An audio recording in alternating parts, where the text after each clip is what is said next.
Hey there. Welcome back to the Tuesday edition of Holy Week Day by Day, Walking in the Footsteps of Jesus. Uh, so yesterday, if you remember, Jesus spent the day in the temple teaching and telling parables and answering the challenges that some of the religious leaders posed to him.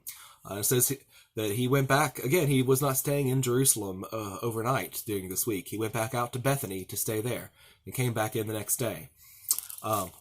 He continued to do much the same thing that day, going to the temple and teaching, and we have many of these words recorded. I have to say, in some cases, it's not entirely clear from the Gospels which parables or which events may have taken place on Monday, which may have taken place on Tuesday. So there is some leeway with that, perhaps.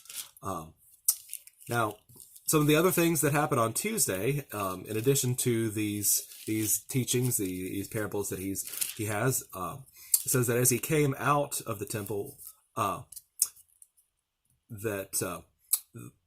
one of the disciples happens to admire the temple out loud. So one of the disciples said, "Look, what wonderful stones and what wonderful buildings." And here's where Jesus makes this prediction.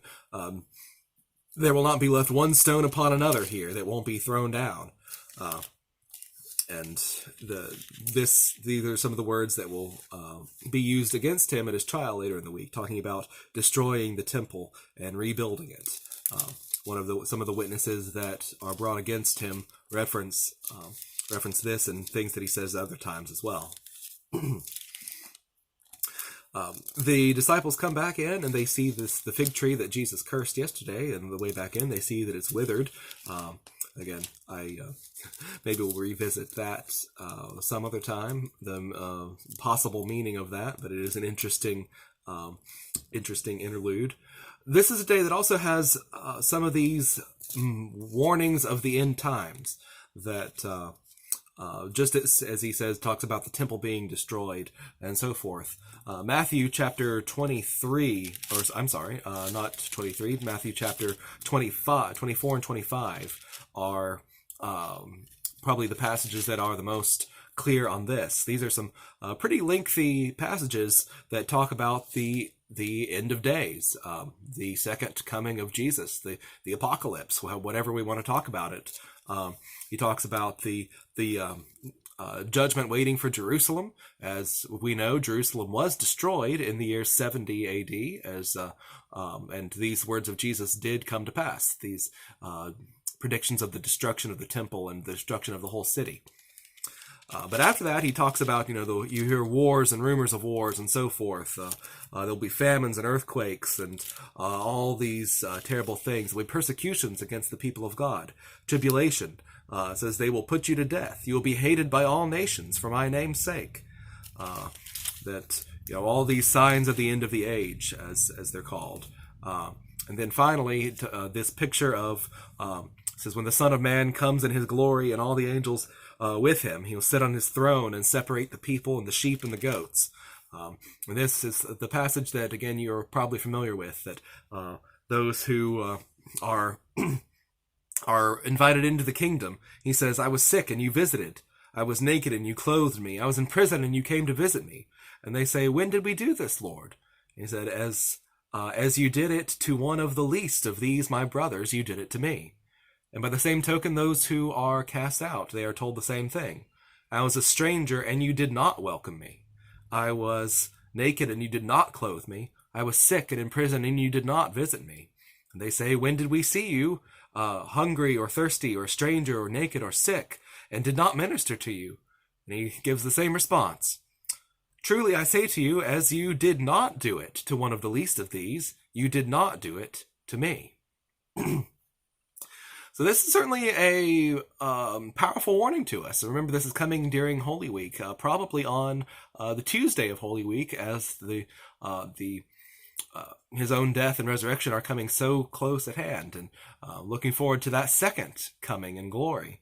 That whenever we are faced with situations like this and people in need, we have a very clear command and calling from Jesus to help those people, to welcome the strangers, to visit the sick, to help the needy.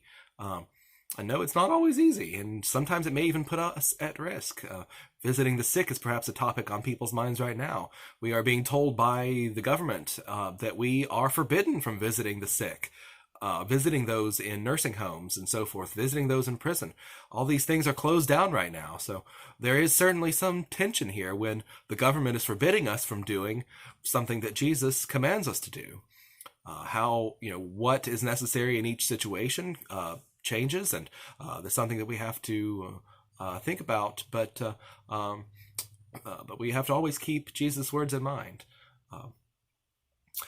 After this, it says, when Jesus finished all these sayings, that he goes, it says, after 2 days, the Passover is coming. So again, that puts us on Tuesday of Holy Week.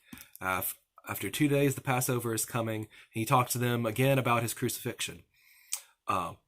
And it says, during this time, the chief priests and the elders of the people are together with the high priest Caiaphas, plotting in order to arrest Jesus by stealth and kill him. Now, that part of the reason why they are so concerned about someone to betray him, why Judas is necessary, is because they can't arrest him as he's in the temple. I mean, he's there every day. Every day he comes into Jerusalem out in public, but they're too afraid of the reaction of the crowd to arrest him there.